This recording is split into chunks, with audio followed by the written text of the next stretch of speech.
It doesn't begin with flashing lights or raised voices. It begins with something almost forgettable, a calm tone, a neutral face, and a question that sounds like it's just part of the routine. And yet, right there, right in that quiet moment, is where a simple stop can start turning into something much more serious without you even realizing it. So, let me ask you this.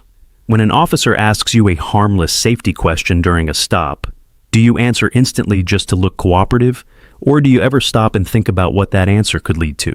Drop your answer in the comments because most people believe they're being smart in that moment.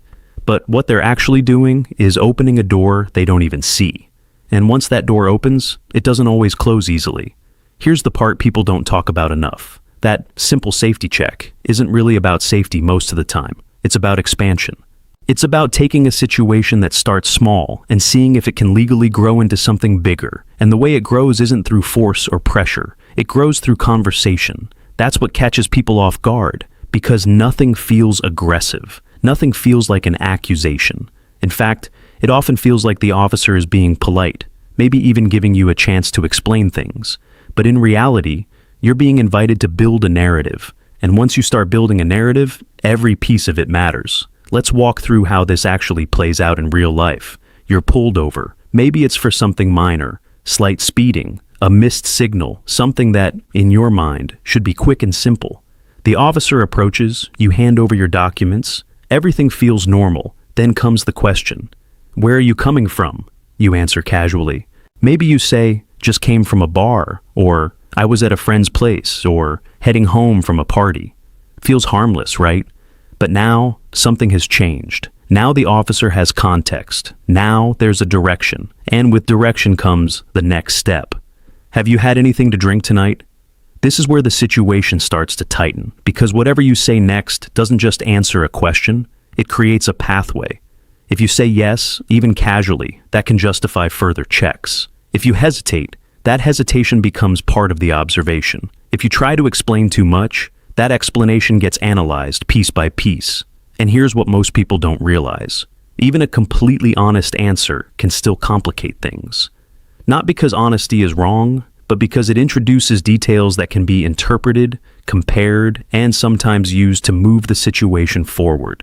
Let me give you an example that happens all the time. A driver says, I had one drink earlier. They're being honest. They feel like that honesty will help them. But from the officer's perspective, that's no longer a simple traffic stop. Now there's a reason to observe more closely. Now there's a reason to look for signs. Now there's a reason to possibly conduct tests. And all of that started from one sentence that felt completely safe to say. This is the subtle trap. It's not about tricking you every time. It's about giving you the opportunity to expand the situation yourself. And most people do without realizing it. Now, here's where things get even more important. People think the biggest mistake is lying. And yes, lying can make things much worse. That's not even a debate. But the real issue isn't just lying. It's uncontrolled talking. Because the more you talk, the more you create. More details, more timelines, more versions of the same story. And here's the problem with that. Under pressure, people don't stay perfectly consistent. You might say friend's house once and get together later. You might say earlier tonight and then say a couple hours ago. To you, those are the same. But in a report, they're not identical. And once differences appear, they don't just disappear. They become points of comparison. That's how a situation builds, quietly, gradually. One small detail at a time. Now, let's talk about something that makes people uncomfortable. You are not required to answer every question. You are required to provide identification, registration, and comply with lawful orders. That part is clear. But open-ended questions about where you've been, what you've been doing, or what's in your vehicle are often voluntary. And yet, almost nobody treats them that way because of pressure, because of that instinct to cooperate, because of that fear that saying less might make things worse. But here's the reality. It's not about saying nothing. It's about saying only what's necessary. There's a calm, respectful way to handle this moment that doesn't escalate the situation, but also doesn't expose you unnecessarily. And this is where one simple line becomes incredibly powerful.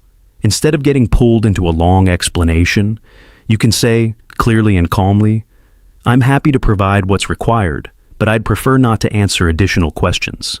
That's it. No attitude, no confrontation, no drama, just a boundary. And that boundary changes the entire dynamic, because now, instead of feeding the conversation, you've limited it. You've removed extra variables, you've kept the situation from expanding through your own words. Now, here's something important to understand. This doesn't mean the officer will immediately end the stop. They may still take time. They may still observe. They may still ask questions. That's their role. Your role is different. Your role is to make sure you don't become the reason the situation escalates. There's a huge difference between those two things. And once you understand that difference, everything starts to feel more controlled, less reactive, less emotional, more deliberate. Because the biggest risk isn't always what you did before the stop. It's what you say during it. That's the part people underestimate. That's the part that turns a harmless safety check into something much bigger. And once you see how quickly one answer can shift everything, you realize why staying calm, being respectful, and choosing your words carefully isn't just smart.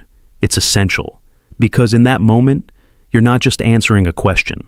You're deciding how far the situation is allowed to go.